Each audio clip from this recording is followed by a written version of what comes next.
Ibinahagi ng Makabayan Black ang kanilang planong dalhin at talakayin sa mga komunidad ang kasong impeachment ni Vice President Sara Duterte.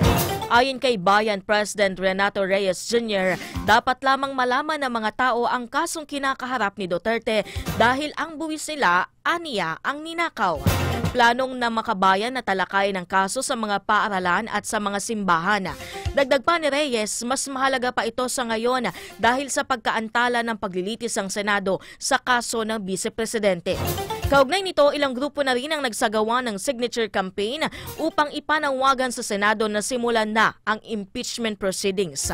Sa ngayon, may 204 signatories na ang petisyon. Magugunit ang iniurong ni Senate President Chis Escudero mula Hunyo 2 patungong Hunyo 11 ang pagbasa ng Senado sa mga artikulo ng impeachment, bagay na kinondena at kinwestiyon ng ilang mambabatas at oposisyon.